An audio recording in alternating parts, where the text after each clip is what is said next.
Hello everyone, I am Mr. Disturbing, and I am here to help you today.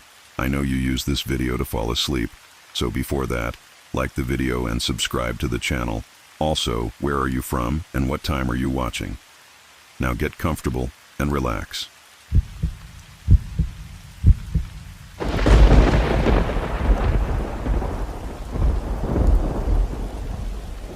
Hey there, night owls. Before we get into tonight's story, I want you to do me a favor. Take a look around whatever room you're in right now. Notice how the shadows fall, how the light hits the corners, how safe and normal everything feels. Remember that feeling, because after what I'm about to tell you, you might find yourself checking those shadows a little more carefully. This story came to me from a man named Elias McKinnon, now in his 70s, living in a small town nestled deep in the West Virginia mountains. What he told me happened back in 1991, when the leaves were turning and the mountain air carried something more than just the scent of autumn. He swears every word is true, and after hearing what he had to say, I believe him. So settle in, turn down the lights, and let me tell you about the hollow behind Blood Ridge. Time has a way of dulling the sharp edges of memory, but some things stay with you, clear as spring water, no matter how many years pass. The autumn of 1991 was one of those times that carved itself so deep into my bones that I still wake up some nights, heart hammering, thinking I can hear it again. That sound that came from the hollow behind Blood Ridge Mountain. I was 42 then, still young enough to think I knew these mountains like the back of my weathered hands, old enough to have earned the respect of men who'd been walking these ridges since before I was born. My cousin Wade was 29 that year, built like a oak stump, with arms that could swing a splitting maul from dawn to dusk without complaint. He'd inherited his daddy's logging operation and had been working the timber lease up on Blood Ridge since early spring. His sister June had just turned 19 and come back home after her first year at Marshall University down in Huntington, full of book learning and city ideas that didn't quite fit in our little hollow of Millstone Creek. The ridge got its name from an old mining accident back in 1923, when a methane pocket blew and painted the rock face red with more than just iron ore. Folks said you could still see the stains when the light hit just right, though I always figured that was just the way the iron in the stone caught the sunset. The hollow behind it was different though, a deep cut in the mountain where the old-timers claimed things got confused, where compasses spun and men who knew these woods better than their own wives somehow found themselves walking in circles until dark. Wade had been cutting timber on the south face of Blood Ridge all through the summer, good stands of poplar and oak that would bring decent money at the mill in Beckley. But by October, he'd worked his way around to the north side, closer to that hollow than any of us had been in years. That's when things started going sideways. The first sign was the silence. Anyone who's spent time in Appalachian woods knows they're never truly quiet. There's always something moving, breathing, calling. Squirrels chattering, birds singing, the rustle of leaves as a deer picks its way through the underbrush. But Wade came home that first week of October talking about patches of forest so quiet you could hear your own heartbeat, areas where even the wind seemed to hold its breath. June was the one who started putting the pieces together. She'd always been sharp, even as a little girl, with eyes that seemed to see things the rest of us missed. She'd come back from college with a head full of folklore classes and anthropology studies, suddenly interested in the old stories our grandparents used to tell. When Wade mentioned the quiet places, she got that look, the one that meant she was chasing after something most folks would be smart enough to leave alone. The mountains in October are something to behold. The maples turn fire red, the poplars go yellow as butter, and the oaks hold onto their leaves like they're made of burnished copper. But that year the colors seemed muted somehow, like looking at the world through old glass. The air had a weight to it, thick and still, even when the wind was blowing. And there was a smell. Not quite decay, not quite smoke, but something in between that made your nose wrinkle and your skin crawl. Wade's logging crew started having problems. Equipment that had been running fine would suddenly break down for no reason. Chainsaw engines seizing up, hydraulic lines on the skidder bursting, the truck radiator developing leaks overnight. But it was the accidents that really got their attention. Nothing major, just the kind of little mishaps that should have been routine but somehow felt wrong. A falling branch that missed Tommy Garrett's head by inches. A tree that fell the wrong way and crushed the lunch cooler where 3 men had been sitting just minutes before. A stump that seemed to shift just as Billy Morrison was stepping over it, sending him tumbling down the slope with a twisted ankle. The crew started talking about moving to a different section of the lease, maybe working some of the timber down closer to the road. But Wade was stubborn as mountain stone, and he'd invested too much time and fuel getting his equipment up there to quit just because of some bad luck. Besides, the trees in that section were prime, straight, tall, and thick enough to bring top dollar. He figured a few more weeks would see the job done. June had been spending her days in the little Carnegie Library in town, digging through old newspapers and county records, chasing down stories that most folks had forgotten or never believed in the first place. She found mentions of the hollow in surveyors' reports from the 1880s, notes about magnetic anomalies and irregular compass readings. There were insurance claims from the 1920s about missing livestock, and a few scattered references to something the Cherokee had called the hunger that walks.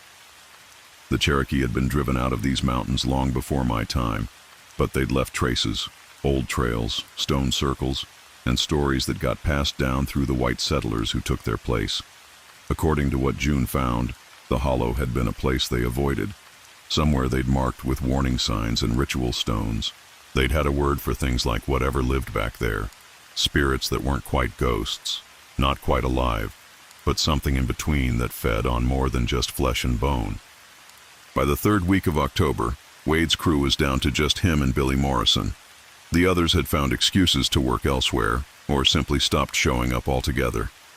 Wade was getting frustrated, working longer hours to make up for the missing men, pushing deeper into the timber lease than he'd originally planned. And that's when he started getting close to the hollow itself. The trees changed as you got closer to that place. They grew differently, twisted and gnarled, with bark that looked almost diseased. The leaves fell earlier there, carpeting the ground in a thick, sodden mat that squelched underfoot and released that strange smell every time you disturbed it. The forest floor was wrong too. No understory plants, no ferns or moss, just that thick layer of decomposing leaves and the occasional pale mushroom that looked like it had never seen sunlight. Wade started coming home later and later, sometimes not until well after dark.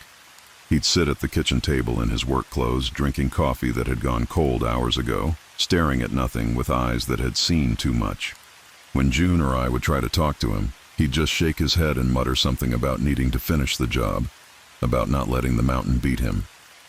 It was on a Thursday evening, with the sun setting early and the air sharp enough to cut, that Wade came home with something different in his face.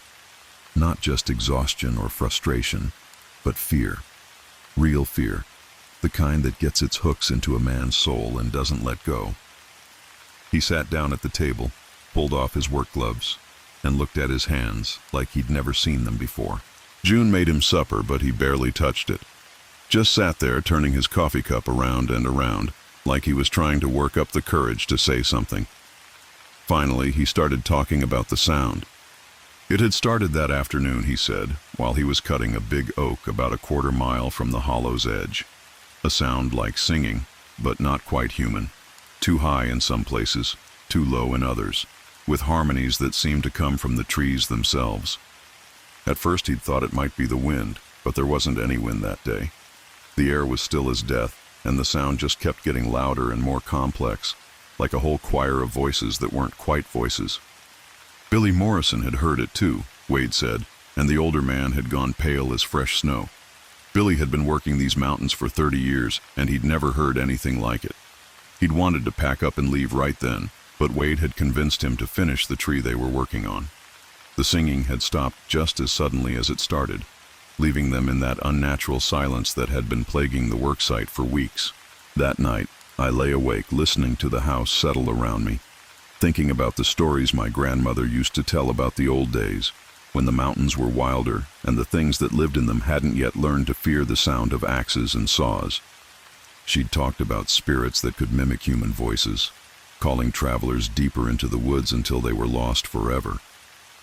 But this sounded different, older somehow, like something that had been waiting in that hollow since before the Cherokee, since before anyone had names for the things that lived in the deep places of the world. The next morning, Wade was gone before sunrise.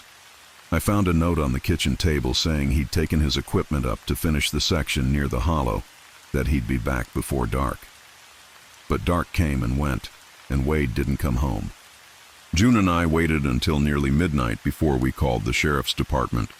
They said they'd send someone out in the morning, but with the budget cuts and only 3 deputies for the whole county, it would probably be afternoon before anyone could make it up to the lease. June wanted to go looking for him ourselves, but I talked her out of it. The mountains at night are dangerous enough without adding whatever was happening up on Blood Ridge to the equation. Saturday morning dawned gray and cold, with a mist that clung to the hollows like smoke. Sheriff's Deputy Carl Hutchins showed up around 10, young and eager but clearly out of his element when it came to the mountain country. I led him up the logging road to where Wade had been working, following the fresh tire tracks from his truck. We found the truck first, parked at the edge of the work site with the door hanging open and the engine still running. Wade's lunch cooler was sitting on the tailgate, unopened, and his thermos of coffee was still warm. His chainsaw was lying on the ground next to a half-cut oak, the chain still moving slowly as the engine idled. But there was no sign of Wade. Deputy Hutchins started asking questions about Wade's state of mind, whether he'd been drinking, whether there were any family problems that might explain him wandering off. But I could see the worry in the young man's eyes as he looked around at the strange, silent woods. Even someone who'd never set foot in these mountains could tell there was something wrong with this place. We spent the rest of the day searching, calling Wade's name until our voices were hoarse, following every game trail and deer path we could find.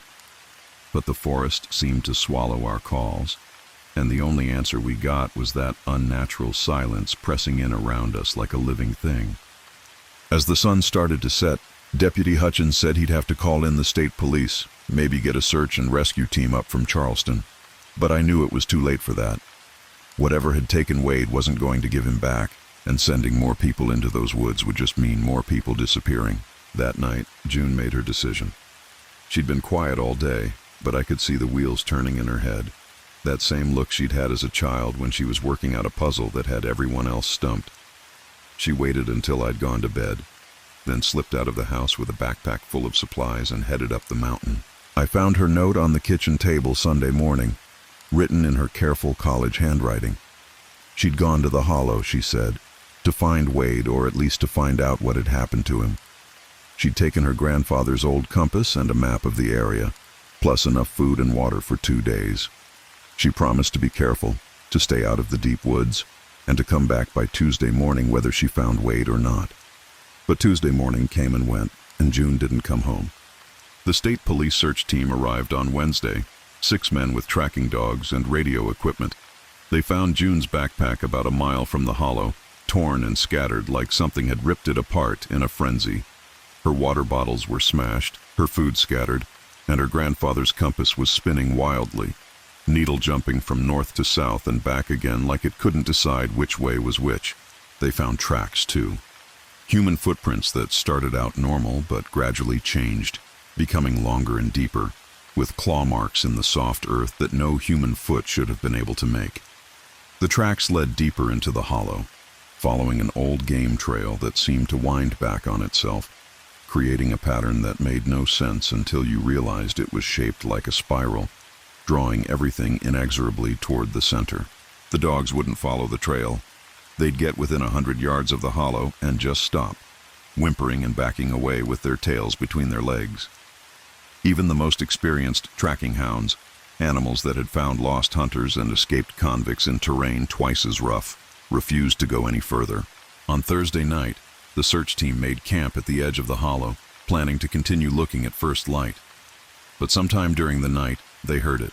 The singing Wade had described, but louder now, more complex, with harmonies that seemed to come from the ground itself. The sound went on for hours, rising and falling like a tide, and in the morning, 2 of the searchers were gone. The remaining team members found their sleeping bags empty. No sign of struggle, no tracks leading away from the camp.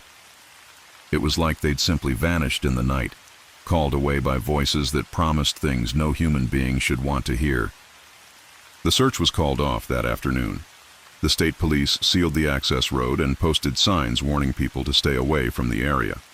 Officially, it was due to unstable geological conditions and potential hazardous materials from old mining operations. But the real reason was that too many people had gone missing, and nobody wanted to explain to the families how you lose experienced search and rescue personnel in broad daylight. The hollow behind Blood Ridge has been quiet ever since, at least on the surface. The logging lease was never renewed, and the timber company wrote off their equipment as a total loss. The access road grew over with weeds and brambles, and the warning signs faded and fell down. But sometimes on still autumn nights when the air is heavy and the leaves are turning, you can still hear it if you know how to listen. The Cherokee had a word for it. They called it the hunger that walks. But I think it's older than that, older than the Cherokee, older than the mountains themselves. Something that was here before the first tree took root, before the first stream carved its way down to the valley, something that's been waiting in the deep places of the world for longer than human memory can reach. And if you're still listening to this, maybe you'll think twice before heading into those woods alone, especially when the leaves are turning and the air gets that heavy, expectant feel. Because some places aren't meant for human feet, and some hungers can never be satisfied, no matter how much they're fed. I'm an old man now, well past 70, and I've spent the last 30 years trying to forget what happened in that hollow behind Blood Ridge. But every October, when the leaves start to turn and the air gets that familiar weight, I remember Wade's stubborn grin and June's bright eyes, and I wonder if they're still out there somewhere, singing in harmonies that no human throat was ever meant to make. The woods are quiet now, but it's not the peaceful quiet of nature at rest. It's the quiet of something sleeping, something that's been fed well enough to rest for a while but might wake up hungry again someday. And when it does, God help whoever happens to be walking through those mountains when the singing starts. Some things are better left alone, buried deep in the hollows where they belong. But every now and then, when the mist rolls in thick and the shadows grow long, I think I can still hear them calling. Wade and June and all the others who went too far into the dark places of the world and never found their way back out. The hollow behind Blood Ridge is still there, waiting. And I pray to God it always will be, because the day that hunger finally gets tired of singing to itself and decides to come down to where the people live, that's the day the mountains themselves will wish they'd never been born. You know, there are some stories that sit in your chest like a stone, growing heavier with each passing year. Stories that make you second-guess every shadow, every unexplained sound in the night. Stories that change the way you look at familiar places, turning comfort into something cold and watchful. This is one of those stories. Before I tell you what happened in Maiden's Hollow back in 1987, I need you to understand something. The mountains don't forget. They hold on to things, memories, secrets, voices that should have gone quiet long ago. And sometimes when the conditions are just right, when the mist rolls in thick and the air gets that particular weight to it, those things come back. I've lived in these West Virginia hills for 73 years now, and I've learned to read the mountains' moods like other folks read the weather. But what happened that autumn, what I witnessed and what I failed to stop, that taught me there are some things the mountains know that we were never meant to learn. So if you're the type who needs your world to make sense, who needs everything wrapped up neat and tidy, you might want to stop listening now. Because what I'm about to tell you doesn't have explanations, doesn't have comfortable answers. It just has the truth raw and jagged as a broken coal seam. The first thing you need to know is that Maiden's Hollow wasn't always called that. The old Cherokee who used to hunt these ridges before the white settlers came, they called it something else, a word that meant the place where voices carry too far. The miners who carved up these mountains in the 1920s, they had their own name for it, Dead Man's Gulch. But by the time I was born, folks had settled on Maiden's Hollow, though nobody could quite remember why. It was a narrow cut between two steep ridges, maybe 3 miles long, with Birch Creek running down the middle like a silver thread. The old mining road wound up one side, mostly overgrown by the 80s, leading to the abandoned Consolidated Coal Company shafts that had been sealed up after the cave-in of 1952. 7 men died in that collapse, and their bodies never were recovered. The company just poured concrete over the entrance and walked away, leaving the families to grieve over empty graves. On the other side of the hollow stood the remnants of what used to be a logging camp, a few rotting cabins, a collapsed commissary, and the skeletal frame of an old sawmill. And at the very head of the hollow, where the creek bubbled up from underground springs, there was a little white church that hadn't seen a congregation in 20 years. The Maiden's Hollow Baptist Church, with its broken windows and sagging roof, still had the old cemetery out back where the headstones leaned like crooked teeth. Now, I need to tell you about the people who were there that October, because understanding them is the only way you'll understand what happened. These weren't strangers to me. They were my neighbors, my family, people I'd known since they were babies. That's what made it so much worse. There was my nephew Danny, just 17 that fall, with his mother's dark eyes and his father's stubborn streak. Danny was the kind of boy who'd always been drawn to the old places, the forgotten corners of the mountains where most folks knew better than to go. He collected stories the way other kids collected baseball cards, always pestering the old-timers about mining disasters and logging accidents, about the families who'd just up and vanished one day, leaving their suppers on the table. His grandmother, my sister Rose, used to worry that the boy was too fascinated with death, but I thought it was just natural curiosity. I wish now I'd listened to Rose. Then there was Sarah Beth Collins, 16 and pretty as a spring morning, with long auburn hair that caught the light like fire. She was Danny's girlfriend, though her parents didn't much approve of the match. The Collins family had money. They owned the hardware store in town and a good piece of bottom land along the main creek. They thought their daughter could do better than a boy whose daddy worked maintenance at the power plant. Sarah Beth was sweet-natured but headstrong, the kind of girl who'd follow her heart even if it led her over a cliff. Marcus Webb was the third member of their little group, a year older than Danny and built like a linebacker despite never playing football. Marcus was what we called different. Not slow exactly, but something in his wiring wasn't quite the same as other folks. He'd been held back twice in school, not because he couldn't learn, but because he saw things others didn't, heard connections that weren't there. His family had a long history of what polite people called eccentricity, and what others whispered was closer to madness. But Marcus was gentle as a lamb, and he'd been Danny's best friend since they were in diapers. The fourth one was Jenny Mathis, a year younger than the rest but wise beyond her years in the way that mountain children often are. Jenny was what we called a knowing child. She could predict weather changes in her bones, could tell when someone was fixing to die just by looking at them. Her grandmother had been the same way, and her great-grandmother before that. It was a gift that ran in the women of her family, though they didn't always consider it a blessing. Jenny was quiet and watchful, with pale green eyes that seemed to see right through to the back of your soul. And finally, there was Tommy Briggs, barely 15, but already carrying himself like a man. Tommy's father had been killed in a mining accident 3 years prior, and the boy had taken on the responsibility of caring for his mother and 2 younger sisters. He worked weekends at the grocery store and spent his evenings splitting firewood or fixing whatever needed fixing around their small house. Tommy was responsible and serious, not given to flights of fancy or risky behavior. That's why what happened was so shocking, because Tommy was the one who should have known better, should have been the voice of reason. I was 61 that autumn, living alone in the house where I'd been born, about 2 miles from the mouth of Maiden's Hollow. I'd never married, never had children of my own, but I'd helped raise most of the young folks in the area. They called me Uncle Ezra, and I took that title seriously. I kept an eye on things, made sure the young people didn't get into too much trouble, and I knew the mountains like the back of my weathered hand. It was the 3rd week of October when everything started going wrong. The leaves were at their peak, painting the ridges in shades of gold and crimson that took your breath away.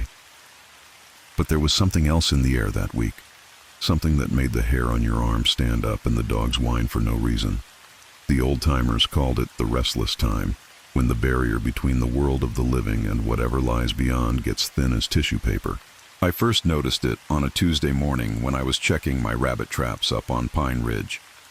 The woods were too quiet. No squirrels chattering, no birds calling, just an unnatural stillness that pressed against your eardrums like deep water. And there was a smell, faint but unmistakable, like old flowers and damp earth, like a funeral parlor that hadn't been aired out in years. But the real sign that something was amiss came from the animals.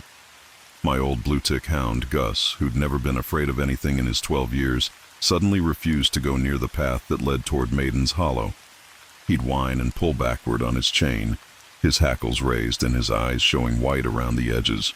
The cattle in Morrison's pasture, which bordered the hollow, had all gathered at the far end of the field, as far from the tree line as they could get, and Mrs. Henderson's cats, all 6 of them, had disappeared overnight without a trace. I should have paid more attention to those warnings. Should have known that when the animals start acting strange, it's time for people to be extra careful. But I was too concerned with practical matters, the approaching winter, the repairs needed on my roof, the dozen small emergencies that make up daily life in the mountains. I didn't have time for superstition. That Wednesday evening, I was sitting on my porch watching the sun set behind the western ridge, when I saw the 5 of them walking down the old logging road that led to Maiden's Hollow. They were moving with purpose, carrying backpacks and what looked like camping gear. Danny was leading the group, his dark hair catching the last light, with Sarah Beth close beside him. Marcus lumbered along behind them, his massive frame making the others look like children. Jenny walked a little apart from the group, her head tilted as if she were listening to something the rest of us couldn't hear, and Tommy brought up the rear, his young face set in lines of determination. I called out to them, asked where they were headed, but they were too far away to hear me clearly. Or maybe they chose not to answer. I watched them disappear into the trees at the mouth of the hollow, and I felt a chill that had nothing to do with the October air. Later, I would learn that they'd been planning this expedition for weeks.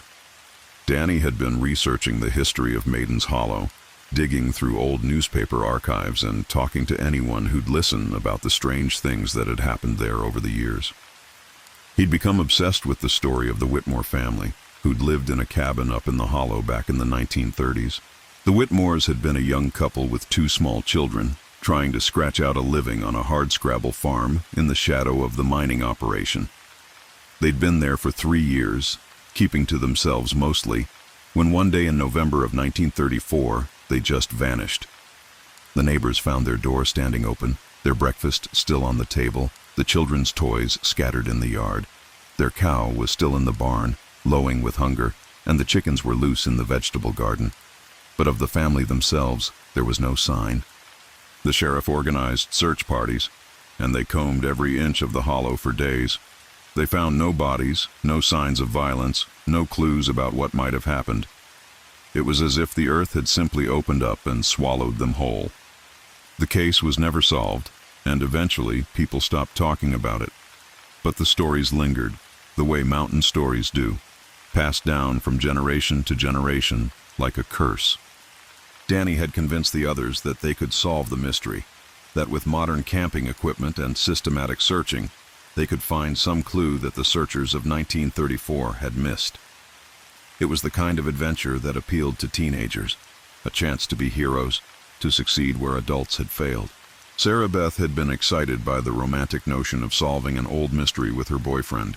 Marcus had simply wanted to go wherever Danny went. Jenny had tried to talk them out of it, said the hollow felt wrong to her, but she'd been outvoted, and Tommy had insisted on coming along to keep an eye on the younger ones. They set up camp that Wednesday night in the ruins of the old Whitmore cabin, or what was left of it. The foundation stones were still there, along with the remnants of a stone chimney and a few rotting logs. It was maybe half a mile up the hollow from the creek, on a little rise that gave a good view of the surrounding hills. Danny had done his research.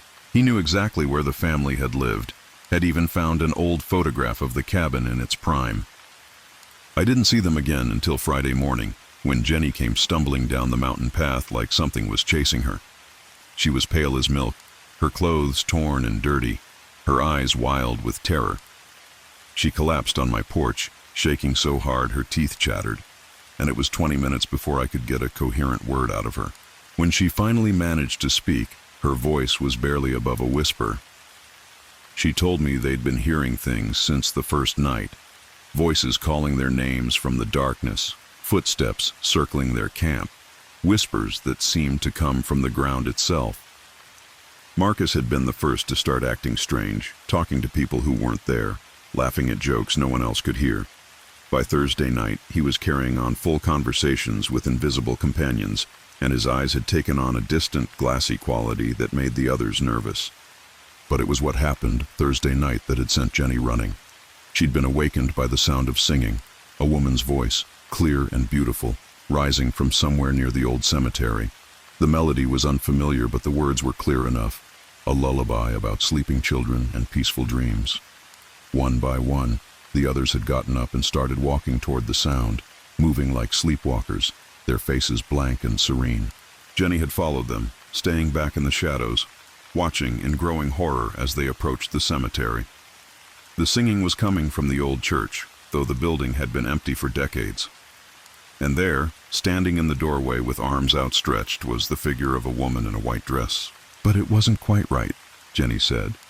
The woman's face was too pale, her smile too wide, and her eyes were black as coal, reflecting the moonlight like polished stones. She was beautiful and terrible at the same time, the kind of beauty that made you want to run toward it and away from it all at once. The woman had called to them, her voice sweet as honey, welcoming them home. And one by one, Danny, Sarah Beth, Marcus, and Tommy had walked toward her, their movements slow and dreamy, their faces filled with a terrible joy.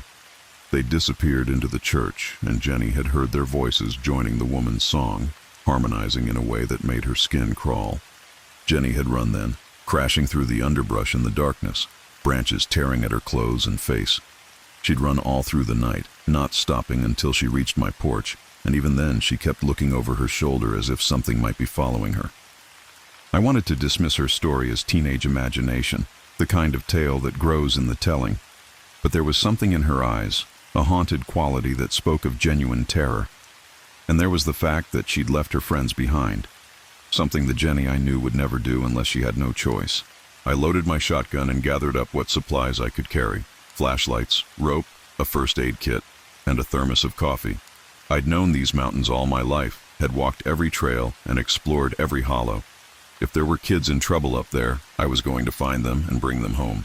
The walk up to Maiden's Hollow took me an hour, following the old logging road that wound between the ridges. The woods were still unnaturally quiet, and the air had that same funeral smell I'd noticed earlier in the week. Gus had refused to come with me, something that had never happened before in all our years together. I found their campsite easily enough, a scatter of tents and sleeping bags in the ruins of the old cabin. Their gear was still there, but there was no sign of the kids themselves. The embers of their campfire were cold, and a pot of what looked like soup had been left to congeal on the camp stove. It was as if they'd simply gotten up and walked away in the middle of dinner. I called their names, my voice echoing off the surrounding ridges, but there was no answer. Not even an echo seemed to come back right. The sound was muffled, distorted, as if the air itself was swallowing it. That's when I noticed the tracks. They led away from the camp in a straight line, heading toward the head of the hollow where the old church stood.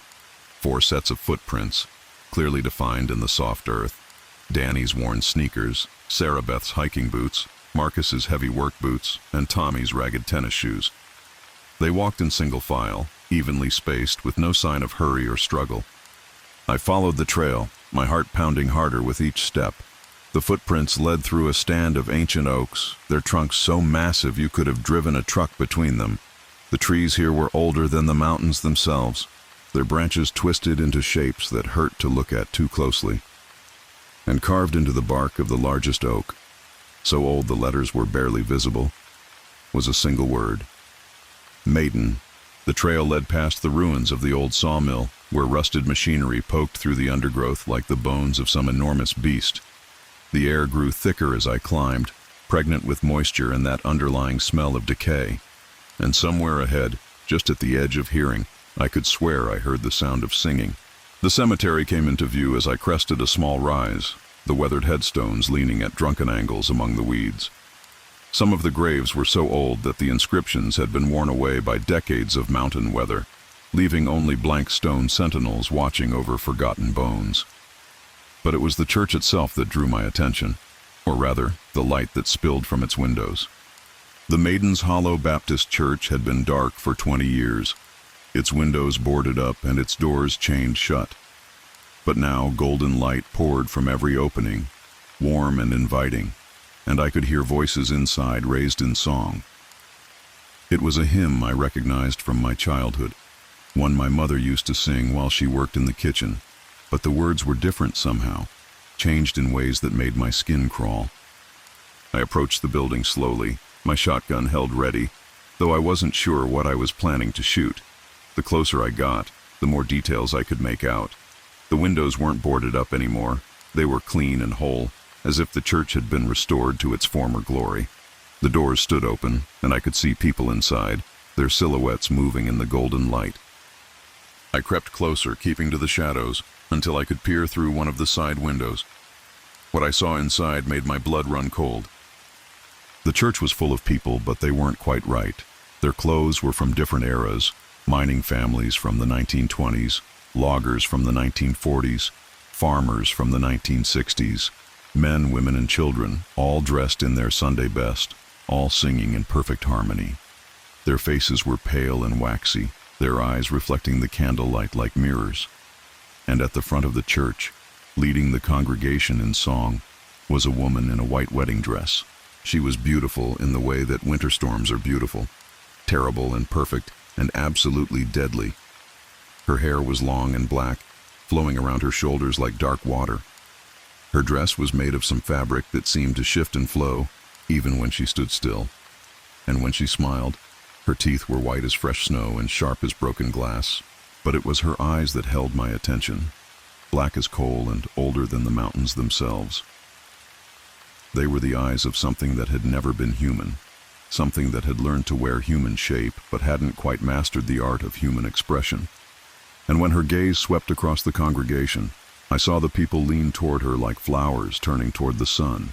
Danny was there in the front pew, his young face slack with adoration. Sarah Beth sat beside him, her auburn hair gleaming in the candlelight, her mouth moving in silent song. Marcus was in the row behind them, his massive frame somehow diminished, his eyes fixed on the woman in white with an expression of vacant joy. And Tommy was at the end of the pew, his serious face transformed by a smile that looked almost painful. They were all there, all the people who disappeared from Maiden's Hollow over the decades. The Whitmore family sat in the third pew, their children no older than they'd been the day they vanished. The 7 miners who died in the cave-in were there too, their faces still blackened with coal dust, their work clothes somehow cleaned and pressed. Generation after generation of the lost and the forgotten, all gathered in that impossible church to worship something that should never have existed. The woman in white raised her arms, and the singing grew louder, more urgent. The voices blended together until they sounded like wind through the trees, like water over stones, like the mountain itself giving voice to secrets it had kept for centuries. And as she sang, I could see the congregation growing more translucent, as if they were fading away even as I watched. That's when I understood what I was seeing. This wasn't a church service. It was a harvest. The woman in white wasn't leading them in worship. She was collecting them, gathering up their souls the way a farmer gathers grain. And my nephew Danny, sweet Sarah Beth, gentle Marcus, and responsible Tommy were about to become part of her eternal congregation. I don't know what came over me in that moment. Maybe it was love for those children. Maybe it was fury at what was being done to them. Maybe it was just the stubborn mountain pride that says you don't give up without a fight. Whatever it was, I found myself charging through the church doors, my shotgun raised, my voice roaring their names. The effect was immediate and terrifying. The congregation turned to look at me, and their faces were no longer human. They were hollow, empty, nothing but shadow and longing shaped into the memory of people. The woman in white opened her mouth and let out a sound that was part scream, part wind, part music played on instruments of bone and sinew. The building began to shake around us, the walls rippling like water, the floor tilting beneath my feet. The golden light flickered and dimmed, and I could see the church as it really was. Rotting beams, broken windows, floorboards soft with decades of rain and neglect. But the congregation was still there, still singing, still reaching toward the woman in white with desperate hunger. I fired my shotgun into the air, the sound deafening in the confined space. The congregation scattered like smoke, their forms dissolving into wisps of mist that swirled around the rafters. But the woman in white remained, her black eyes fixed on me with an expression of amused contempt. She spoke then, her voice echoing from everywhere and nowhere, words that seemed to bypass my ears and speak directly to my soul. She told me I was too late, that the children had already chosen their fate, that they belonged to her now, just as all the others had belonged to her. She told me about the loneliness of the mountains, about the hunger that lived in the deep places, about the bargains that had been made long before my grandfather's grandfather was born, and then she began to sing again, her voice weaving a spell that made my knees weak and my vision blur. I felt the urge to lay down my gun, to walk forward and join the congregation, to let her voice wash away all the pain and worry and responsibility that came with being human. It would be so easy, so peaceful, to just let go and become part of something larger than myself. But then I heard another voice, thin and frightened, calling my name. It was Tommy, and he was fighting the spell, his young face twisted with effort as he tried to resist the woman's power. His voice broke the enchantment, and I found myself able to move again. I grabbed him by the shoulders and shook him, calling his name over and over until his eyes focused on mine. One by one, the others began to wake up as well. Danny blinking in confusion, Sarah Beth gasping as if she'd been underwater, Marcus looking around with the lost expression of a child awakening from a nightmare. The woman in white shrieked again, and this time the sound was pure rage. The church began to collapse around us, beams falling and walls crumbling. I pushed the kids toward the door, shouting at them to run, to get out, to not look back no matter what they heard behind them. We stumbled out into the night, the five of us, and ran through the cemetery as the church came down behind us. The sound was like thunder, like the mountain itself was screaming. When we finally stopped running and looked back, there was nothing there but ruins and shadows, the same broken-down church that had been there for 20 years. But the woman's voice followed us as we fled, promising that we could never really leave, that we would always be part of her congregation, that one day we would return to finish what we'd started. And in the years that followed, I began to understand what she meant. Danny was never quite the same after that night. He became obsessed with the woman in white, spending hours researching Cherokee legends and mountain folklore, trying to understand what he'd encountered. He found references to her in old stories, the Maiden of the Hollow. They called her a spirit that had been bound to the land before the first white settlers arrived. She was said to be the ghost of a Cherokee woman who'd died defending her people's sacred places, transformed by grief and rage into something that fed on the loneliness and desperation of others. But the stories were incomplete, fragments passed down through generations of people who'd been afraid to speak her name. What we'd experienced that night in the church was older and more terrible than any legend could capture. She wasn't just a ghost, she was the hollow itself, the emptiness that lived in the spaces between the mountains, the hunger that drew people to disappear into the wilderness and never return. Sarah Beth tried to put it behind her, to pretend it had all been some kind of shared hallucination. She went away to college, married a lawyer from Charleston, and moved to the city, but she never came back to visit, never brought her children to see the mountains where she'd grown up. And sometimes, on quiet nights, I'd get a phone call from her, just to hear a familiar voice, to remind herself that the world beyond the hollow was still real. Marcus was the worst affected. The experience had damaged something in his mind, left him even more disconnected from reality than before. He would disappear for days at a time, wandering the mountains, and when he returned, he'd speak of conversations with people who weren't there, of invitations to join eternal celebrations. His family finally had to send him to a facility in Morgantown, where he lived quietly for the rest of his days, painting pictures of a woman in white who stood in the doorway of a church that didn't exist. Tommy threw himself into his responsibilities with even more determination than before, as if hard work could wash away the memory of what he'd seen. He took care of his mother and sisters, worked his way through college, and became a teacher.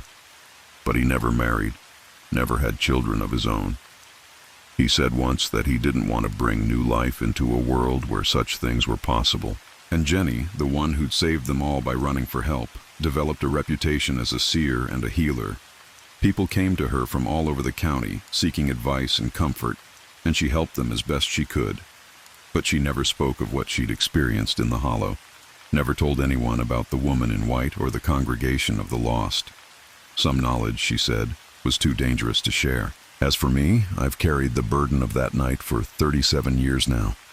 I've watched the hollow carefully, checking on it regularly, making sure that the woman in white hasn't returned. The old church remains in ruins, just as it was before, but sometimes on foggy nights I can see lights moving among the headstones, and I know she's still there, still waiting. 3 of those children are gone now. Danny died in a car accident in 1995. Sarah Beth passed from cancer in 2008, and Tommy had a heart attack just last year. Only Jenny and I remain, 2 old people who share a secret that grows heavier with each passing year. But here's the thing that keeps me awake at night. The thing that makes me question everything I thought I knew about the world.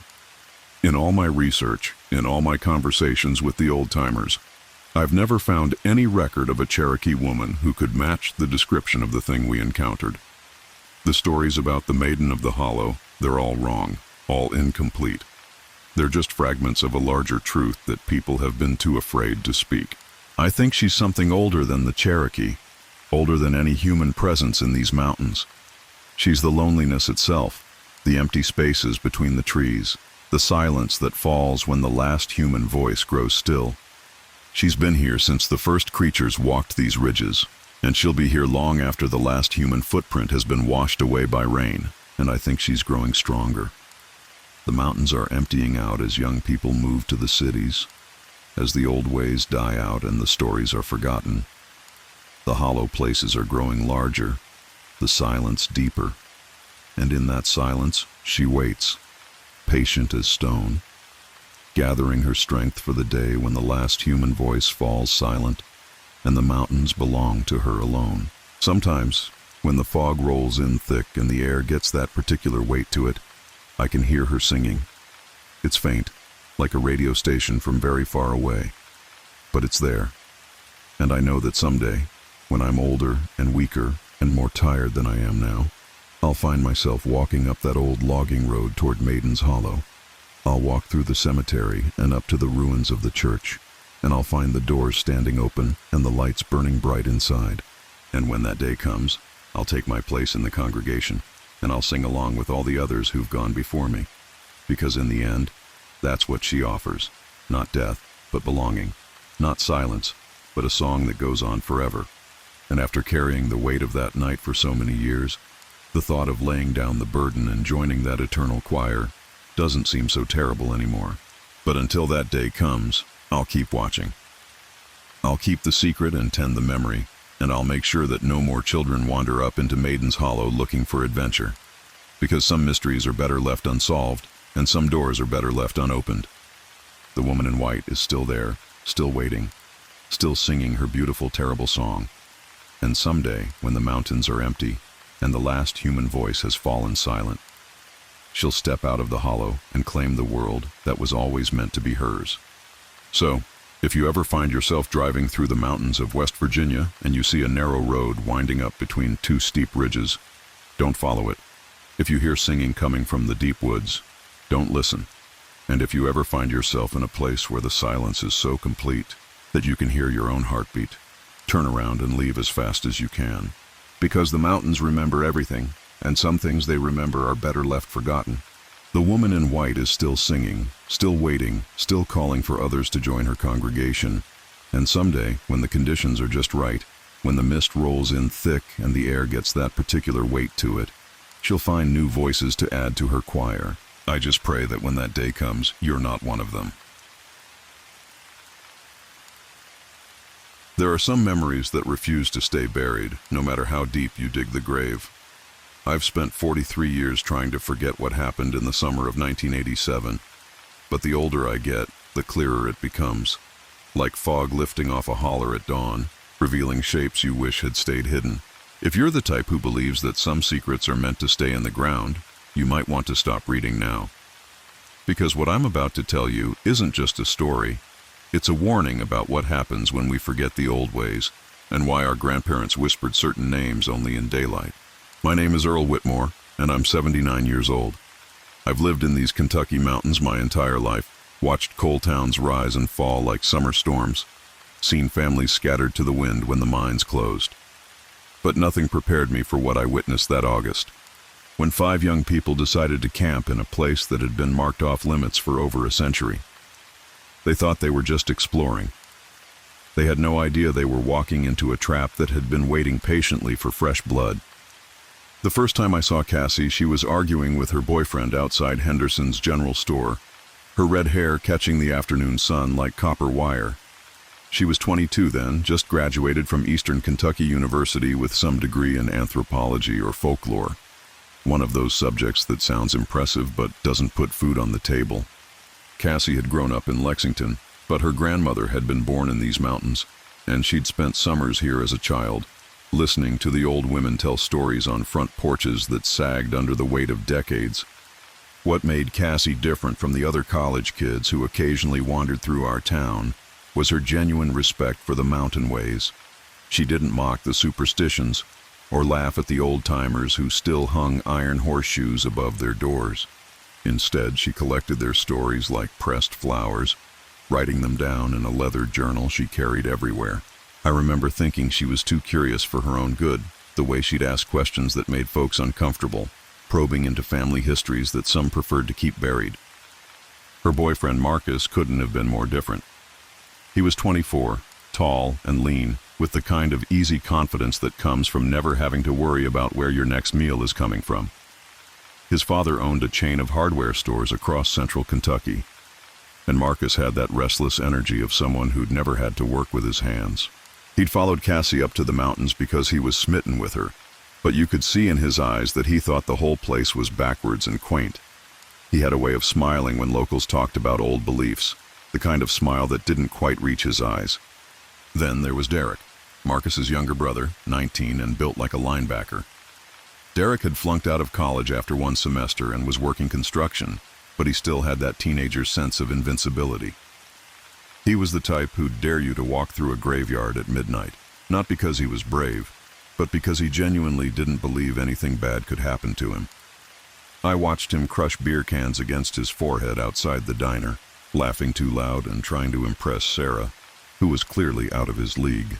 Sarah was 21, with dark hair and intelligent eyes that reminded me of my own daughter at that age. She was studying pre-med at the University of Louisville, serious and focused in a way that made the boys treat her with a mixture of respect and nervous energy. She'd grown up in the suburbs of Louisville, but she didn't look down on mountain folk the way Marcus did. Instead, she seemed genuinely interested in the medicinal plants that grew wild in these hills, the old remedies that had been passed down through generations. She had a quiet strength about her, the kind of person who would stay calm in a crisis. The 5th member of their group was Tommy, though I didn't learn his name until later. He was 23, a photography student from somewhere up north, Ohio or Pennsylvania, I think. Tommy was the quiet one, always hanging back with his camera, documenting everything. He had that pale, urban look of someone who spent too much time indoors, but there was something in his eyes that suggested he understood more than he let on. He reminded me of myself at that age, before I learned that some things are better left unrecorded. They'd come to Whisper Creek to explore what Cassie called authentic Appalachian culture, though what they really meant was they wanted to find the most isolated, backwards place they could and treat it like a living museum. They'd rented a couple of rooms at Mrs. Patterson's boarding house, the only place in town that took outsiders, and spent their days hiking the old logging roads and interviewing anyone who'd talk to them about local history. I should have known they were heading for trouble when I saw them studying the old survey map in the town library.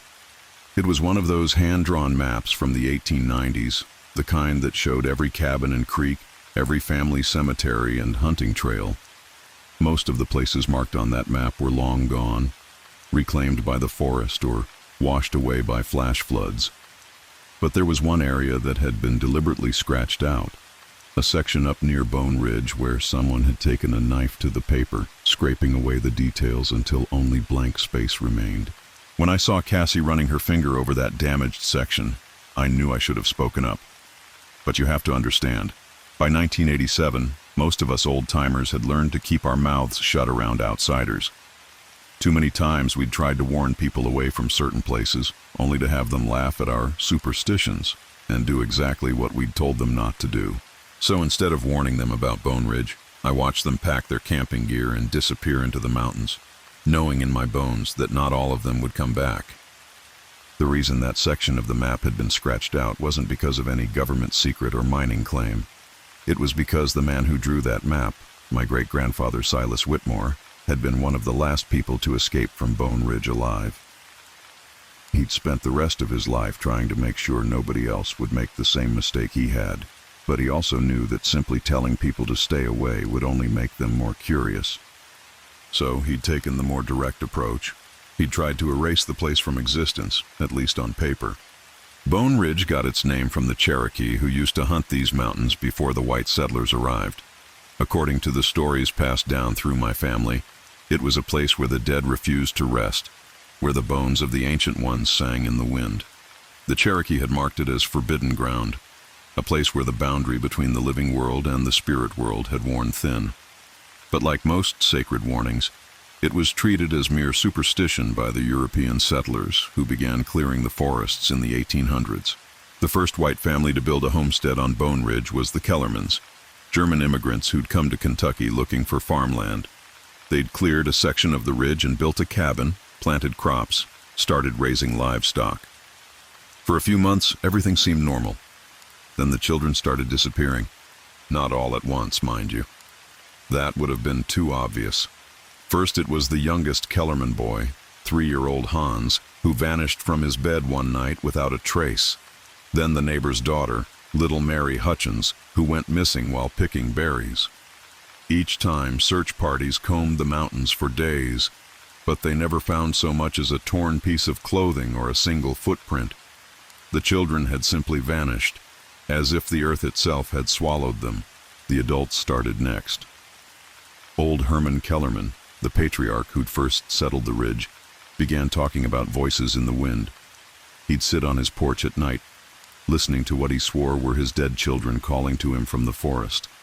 His wife Emma started sleepwalking, and twice they found her standing at the edge of the ridge in her nightgown, staring down into the valley with empty eyes. By the time my great-grandfather Silas arrived on Bone Ridge in 1889, only 3 families remained. He was working as a surveyor for the state, mapping the mountain regions for timber companies, and he'd been hired to chart the ridge for a potential logging operation. What he found there changed him forever. The first thing Silas noticed was the silence. Not the normal quiet of deep forest, but an absolute absence of sound that made his ears ring. No birds, no insects, no wind through the trees. Even his own footsteps seemed muffled, as if the air itself was too thick to carry sound properly. The second thing he noticed was the bones. They weren't human bones, at least not entirely. Scattered throughout the forest around the abandoned homesteads were the remains of animals, deer, rabbits, squirrels, but they'd been arranged in patterns that suggested intelligence, circles and spirals, geometric shapes that seemed to pulse with their own dark rhythm. And in the center of each arrangement, something that might have been a child's finger bone, or a piece of carved wood, or something else entirely. Silas had grown up hearing the old stories, the warnings passed down from his Cherokee grandmother about places where the dead walked and the living were not welcome. But he was a practical man, a surveyor who believed in measurement and evidence. So he made camp on the ridge, determined to complete his work despite the growing sense of unease that followed him like a shadow. On his second night, he heard them. The singing started just after midnight, a low humming that seemed to come from beneath the ground itself. At first, Silas thought it might be wind through underground caves, but the sound had a rhythmic quality that suggested voices. Human voices, but changed somehow, hollowed out and stretched until they barely resembled anything living. He lay in his bedroll, listening to the bone singers perform their ancient lullaby, and slowly began to understand what had happened to the missing children. They hadn't been killed or kidnapped. They'd been transformed, their young voices added to the chorus that had been growing stronger with each passing year. The ridge was hungry, and it fed on innocence, on the pure hearts of children who hadn't yet learned to fear the darkness. But the bone singers weren't content with just children anymore. They'd grown bold, their appetites expanding to include anyone who dared to set foot on their sacred ground. Silas could feel them calling to him, promising rest and peace and an end to the loneliness that had plagued him since his wife's death. The temptation was almost overwhelming, the desire to simply walk into the forest and join the eternal song. He managed to resist until dawn, then packed his gear and fled the ridge as fast as his legs would carry him. But he could hear them following, their voices growing louder and more insistent with each step. They pursued him for 3 days, through creek beds and over rocky slopes, their song echoing off the mountain faces until it seemed to come from everywhere at once. When Silas finally reached the valley and the relative safety of civilization, he was changed. His hair had gone white overnight, and his eyes held a haunted quality that never fully faded. He completed his survey, but instead of reporting the ridge as suitable for logging, he marked it as unstable ground, prone to landslides and flash floods. Then he took his hand-drawn map and carefully scratched out every detail that might help someone else find their way to Bone Ridge. For the next 40 years, until his death in 1929, Silas Whitmore never spoke about what he'd experienced on that ridge. But he passed the knowledge down to his son, my grandfather, who passed it to my father, who eventually shared it with me. Each generation sworn to keep the secret, to make sure that Bone Ridge remained forgotten and untouched. We thought we'd succeeded. For nearly a century, the ridge had been left alone, slowly erased from maps and memory. The old logging roads that led to it had been reclaimed by the forest, and the few locals who still knew about it understood that it was a place to be avoided. But we'd underestimated the power of curiosity, the way young people are drawn to forbidden places like moths to flame. I first realized something was wrong when I saw the smoke. It was a Tuesday evening in late August, and I was sitting on my porch with a cup of coffee, watching the sunset behind the ridge line. The air was thick with humidity, the kind of oppressive heat that made your clothes stick to your skin and your thoughts feel sluggish. I'd been half dozing when I noticed a thin column of smoke rising from the direction of Bone Ridge, barely visible against the darkening sky. My first thought was forest fire, but the smoke was too controlled, too deliberate. Someone had lit a campfire up there, which meant that someone had found their way to the forbidden ground.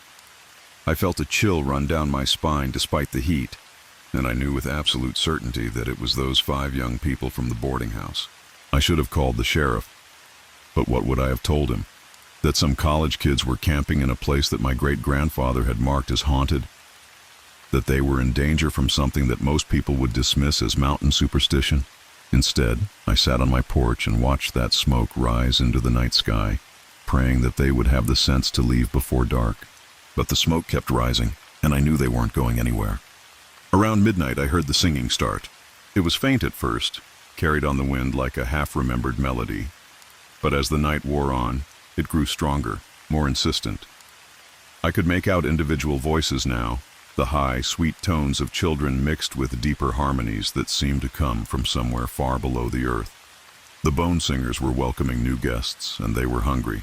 I tried to convince myself that it was just the wind, just the sound of air moving through the hollow spaces in the mountain. But I knew better.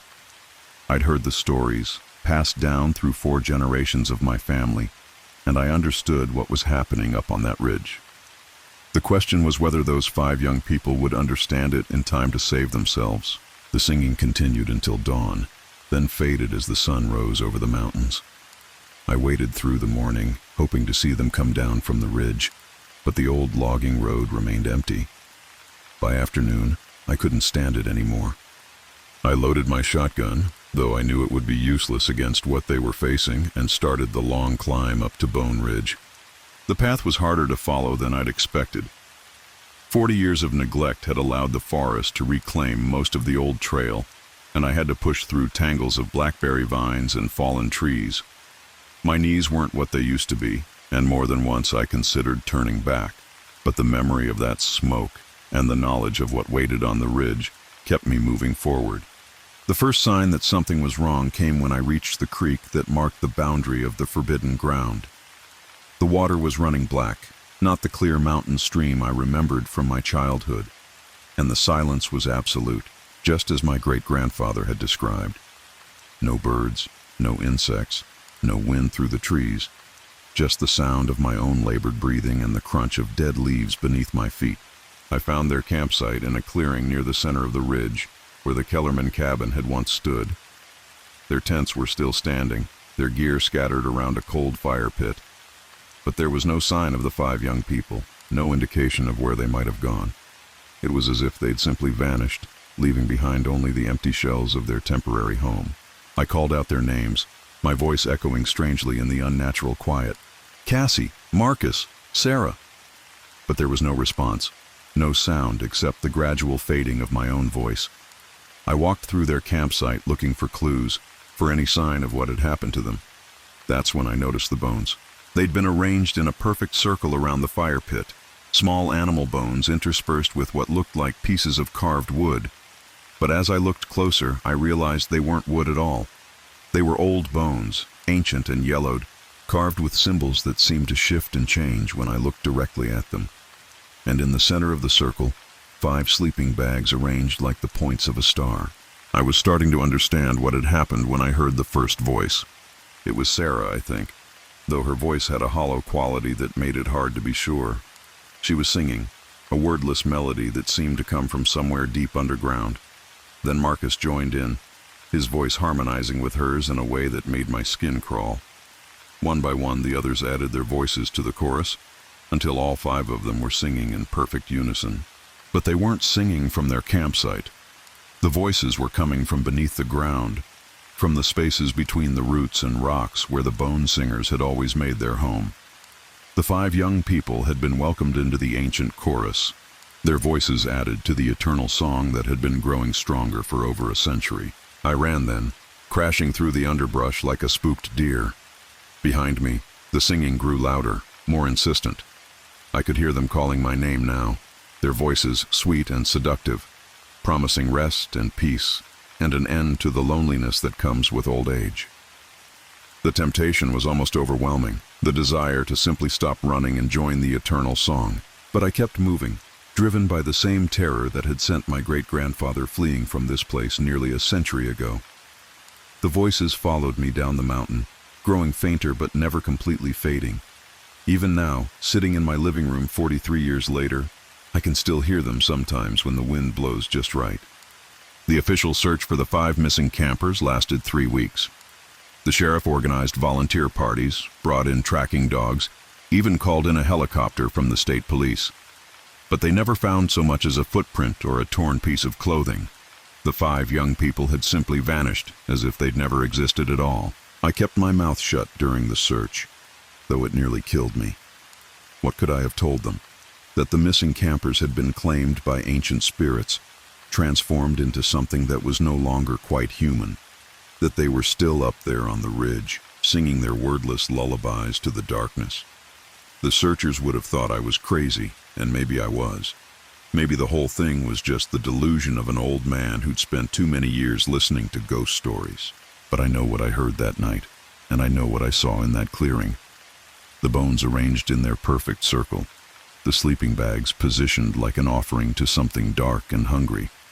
And I know that somewhere up on Bone Ridge, 5 young voices are still adding their harmonies to a song that began long before the first white settlers arrived in these mountains. The boarding house closed not long after the disappearances. Mrs. Patterson couldn't handle the questions, the reporters, the constant reminders of what had happened to her last guests. She sold the property to a developer from Lexington, who planned to turn it into vacation condos. But somehow the project never got off the ground. The funding fell through, the permits were denied, and the old boarding house still sits empty, its windows boarded up and its porch sagging under the weight of neglect. These days, most people have forgotten about the 5 missing campers. The story made headlines for a while, but there were no bodies, no evidence of foul play, no satisfying conclusion to hold the public's attention.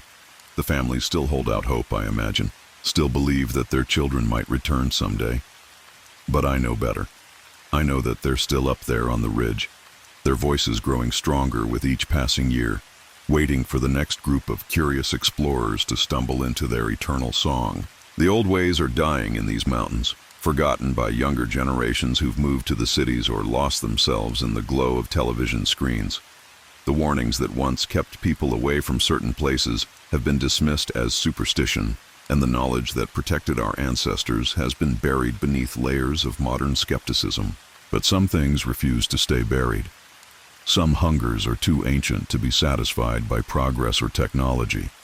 And somewhere up on Bone Ridge, in the spaces between the rocks and roots, the bone singers continue their eternal performance, their voices calling out across the mountains to anyone foolish enough to listen. I'm 79 years old now, and I won't be around much longer to keep the secret. My children live in other states. My grandchildren have never seen these mountains, and when I'm gone, there will be no one left to remember why certain places should be left alone. The knowledge will die with me, and Bone Ridge will become just another camping destination for young people looking for adventure in the wilderness. But maybe that's as it should be. Maybe every generation needs to learn certain lessons for themselves, to discover that some doors should never be opened and some songs should never be sung. Maybe the bone singers are just waiting patiently for the next group of voices to join their ancient chorus, adding their harmonies to a song that will continue long after the last human voice has fallen silent. Sometimes, on quiet nights when the wind blows down from the mountains, I can still hear them singing. 5 young voices, clear and sweet, mixed with the deeper harmonies of all those who came before. They're calling to me, promising rest and peace and an end to the burden of remembering.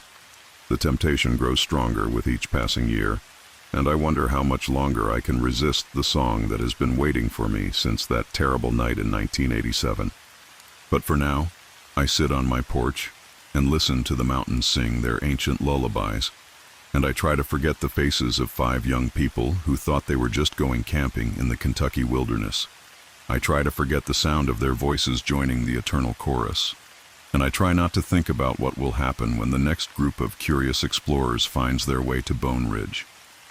Because they will find it sooner or later. They always do.